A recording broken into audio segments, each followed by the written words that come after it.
Hi, I'm Chandra Lynn. Welcome to Glow Living. If you're anything like me, you can get overwhelmed with thoughts in your head. They can bring about emotions that are, let's just say, less than empowering. They can cause depression, sadness, anxiety, things that prevent us from having the life that we deserve. So as a result, I've decided to interview an expert on the subject, Mary J. Lohr. She's an internationally acclaimed, award-winning author of a book called Managing Thought. Managing Thought is full of useful information and exercises to help you gain control of your thoughts. This is powerful information that's going to help you create the life that you deserve. Please join me in a conversation with Mary J. Lohr.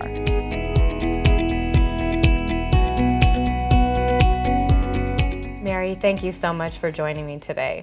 It's my pleasure to be here, Chandra. So, Managing Thought. I read this cover to cover, and I have to tell you, I wish I had found it a lot sooner. The reason it impacted me so much, Mary, is because it really starts with the self and it applies to everything in my life. And I wanted to bring this to the attention of my viewers because I really think that there's powerful tools and techniques in here that will help everybody. The material is really evergreen. So I wanted to start by asking you, to create a book, there's a long road, a long process to get here. So I'm curious about your story. Can you tell us where it began and kind of what the impetus for writing this was? Yeah, it actually all started back in the 90s, and at the time my background's financial. I'm still a CPA just for kicks, and at the time I was president, CFO of 6 companies. 5 of them were publicly traded. This was at the same time. 3 of them were doing what I call the Enron thing. So they were very nasty, high-profile situations. And then if that wasn't enough for balance, I bought a florist, garden center, 10 greenhouses, was living on the property, ended up on the cover of Floral Management magazine. And one day I was on the phone, and my eyes got blurry. And it turned out that my kidneys shut down, and it turned out I had the most concentrated urine that they had ever seen. So that was my big claim to fame. And I almost went blind from dehydration. And I went, whoa, what the heck am I doing here? And then I started secretly fantasizing about having everybody else's job. All the people that worked with me, lady in the bagel shop. I thought I'd make a lot less money, yet I could go home at night without a care in the world. Life would be great. I would know what day of the week it was. I could take vacations. I'd have balance. Life would be really, really good. And I realized I had those jobs when I was in high school and college and things like that. And I was still stressed out all the time in those situations. So then I thought, well, it must be the work I had chosen to do. So I stopped to look to see what was in common with every job that I had. And I found that I was the only thing that was in common. And that seems really simple and silly. It was a huge aha for me. I realized that I am responsible for my world. I create my world, and if I want to change my world, I change myself.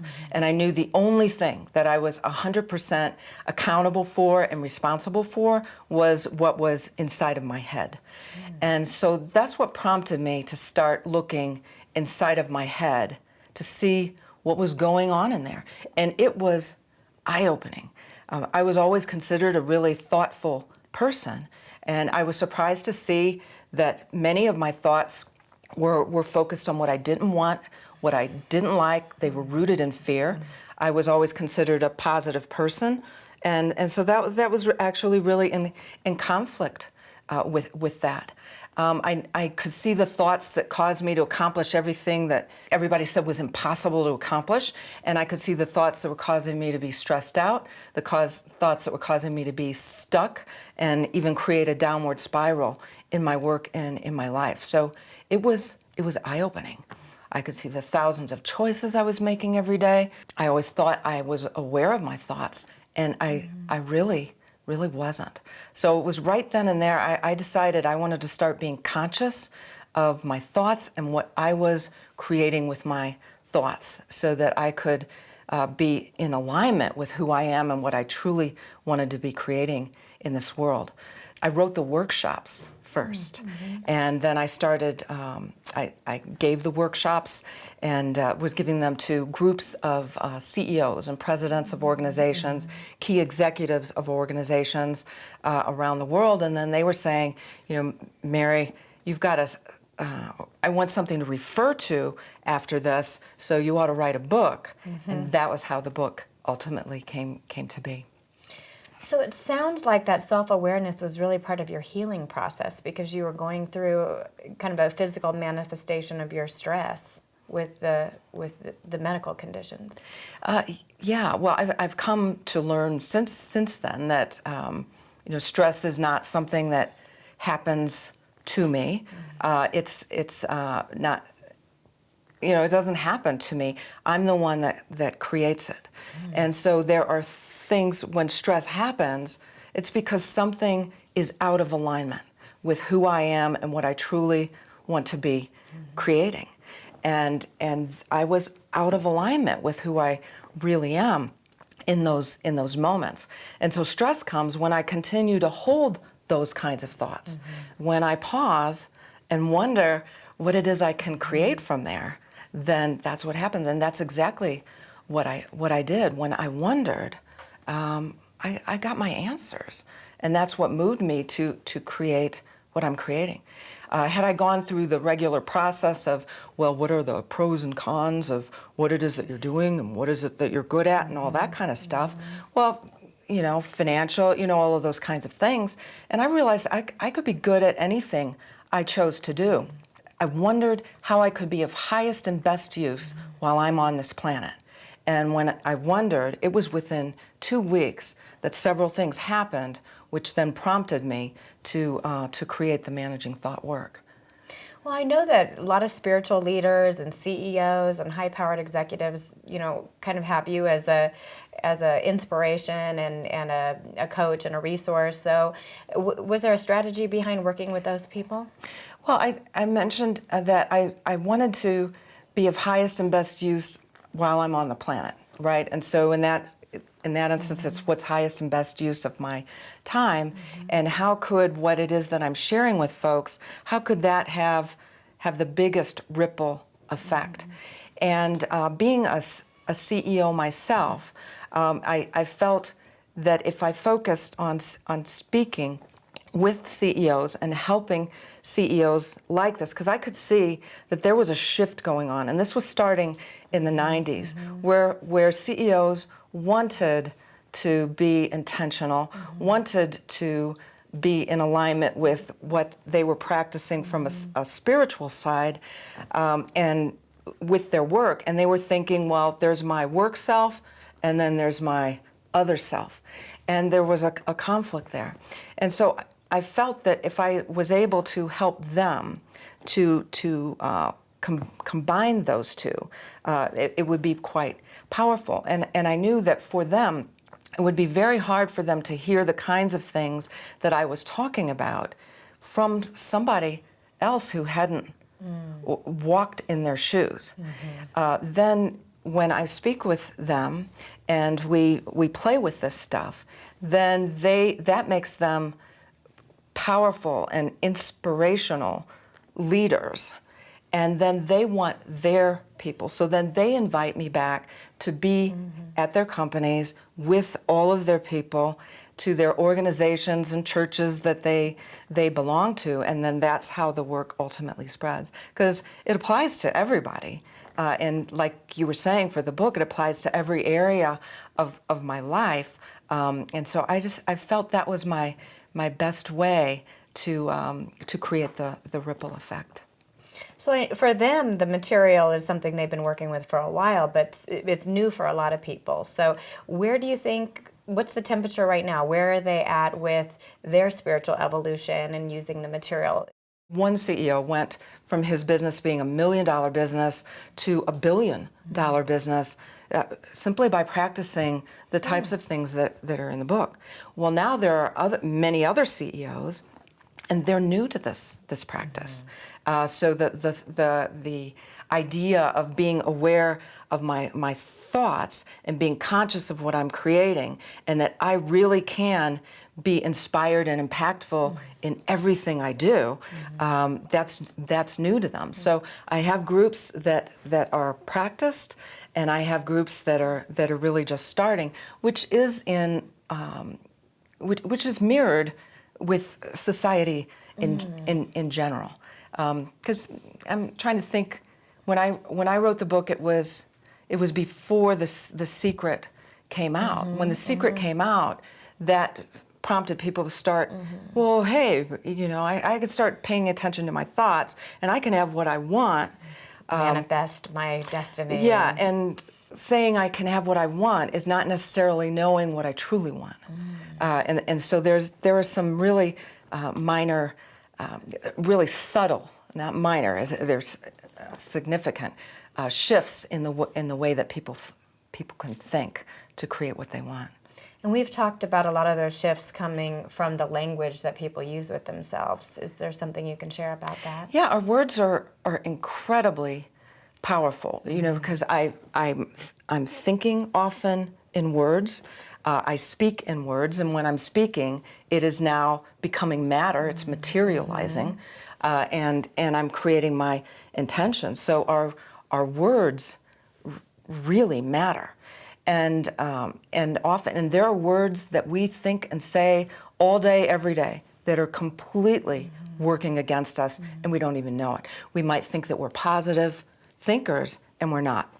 So a really simple example is someone will say, well, what's your resolution for this year? Oh, well, this year I'm practicing being less judgmental. Well, if I'm practicing being less judgmental, you're still allowing for yourself to be somewhat judgmental. It's not creating the vision of whatever less judgmental means. Right. And so in my brain is a very powerful tool, can help me create anything that I can imagine. And it's there to assist me in that regard. And so if I say I want to be less judgmental, all my brain can do to help me is say, hey, you're being judgmental right now. You're being judgmental right now. You're being judgmental right now. And then I actually then am also practicing being judgmental of myself, being judgmental. Right. That's not the same as whatever being less judgmental means. And most people, when I say, well, what does that mean? They can't answer it. And if I can't create anything, I can't see myself doing, I can't create something that doesn't inspire me. And so being less judgmental, you can see the wrinkles in my forehead, that's not working for me to say that. If I say, well, I'm practicing being open, I'm practicing being receptive, or I'm practicing being compassionate, or I'm practicing asking questions and being curious. Then when the moment happens, my brain can say, hey, here's an opportunity to practice being curious. And so that's moving me in a direction that serves me. So we have a lot of thoughts where we think we're focusing on what we want. And when I say I want to lose weight or be less judgmental or be less stressful, that's a huge one I hear all the time. If I say I want to be less stressful, I'm actually creating more stress in my life. That's not the same as focusing on being at peace. It's not, how can I be at peace at this moment? How can I create peace? How can I create a life that brings me peace? None of those questions can arise, and when they do arise, I move quickly into the creation of it. So when you mentioned being less judgmental, and you were talking about kind of furrowing the brow there and just the feeling in the body of this isn't working for me, can you tell me a little bit more about that mind-body connection and how to use your body to help you with your thoughts? Oh yeah, the mind, body, spirit, the connection is very, very real, and in everything in all of the work that I do, it's always being conscious of how I feel. Because many of the thoughts that I have practiced and practiced and practiced and practiced and practiced for years. And when I practice something for years, I master it, right? I get good at it. I don't even necessarily know that I'm having them. So I always use how I feel as a key indicator as to how I'm thinking.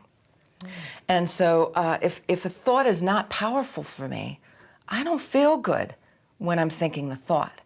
And I can start noticing that, and I can reenact a situation and rethink it. My brain doesn't know what's different from what's real or reality or pretending or what's a dream or anything like that. So I can reenact a thing, and I can notice what's going on in my body. And I can notice when I have tension in my neck. I can notice when I have tightness in my chest. I can notice when my hands are clenching. I can notice when I feel my head start to hurt or the blood pressure. I was playing earlier with, if I haven't had Botox, the furrowed brow kind of thing. Those are all key indicators that I'm not thinking powerfully, because all of those physical symptoms are ones of constriction and contraction, of tightness, of my chest, my breaths become shorter, my heart beats faster. They're all constricting, and that's exactly what's going on with my thinking. So what I do is when I notice, I can start noticing how I feel. And when I don't feel right like that, I can stop and look at what I'm thinking at that moment, and then I can play with that thought. When I don't feel right, it means I am out of alignment. I'm out of alignment with who I am and what I truly wish to create. I'm out of alignment. And I can be out of alignment because whatever I'm thinking is really not true to me. It's not true. I think I'm supposed to be doing it, I'm supposed to, any of those kinds of things. Or it's time for the next vision. It could be that it's time for the next vision. I'm done with this vision, it's time for the next one. Or it could be that how I'm thinking the thought. And that's why I play with how I word a thought, because when I shift how I word it, then I can feel the truth of the thought. How do you isolate it? Because for me, I get overwhelmed with lots of thoughts, and maybe some of them are empowering, some of them are not. So is it trying to connect the thought to the feeling in the body and isolating it? Or how do we get a control over that, since that overwhelming feeling can happen when the brain is rushing in with lots of thoughts? It's a huge aha for many folks to realize that they choose what they're thinking. And many people have practiced thinking that I am my brain, that my thoughts happen, that stress happens to me, and so it's novel for them to think that I have the power on what it is that I choose to think. The brain has been getting a lot of attention over the last several years, a lot of study of the brain, and I think that's great because at the essence what that means is people are very interested in being conscious of their ability to create the reality that's in alignment with who they are and what they really want. There's a disconnect there in that people then are now relying on their brain. And when I'm relying on my brain, where am I living? In the past. Because that's all that is in my brain, is in the past. And so, my brain is very powerful, and it very quickly, when I see something, smell something, taste something, touch something, read something, my brain immediately, as a service to me, delivers to me the thoughts and the emotions that I have stored from my past experiences. And it's doing that as a service. It's doing that as a service. It's been getting a bad rap because people say, oh, it's working against you, it doesn't want you to succeed, and blah, blah, blah. That's not true. It's delivering to me what I've practiced and mastered. And it is also waiting there to be a faithful servant of, let me help you create what you want to create. And if I don't tell it what I want to create, it assumes I'm going with the old stuff. And then I get stuck. And that's why when we were saying those I thoughts, those I thoughts are telling my brain, hey, let's continue to create this. Okay. I'll help you notice when it's happening. I'll bring you all the thoughts and emotions. Here you go. That's what it does.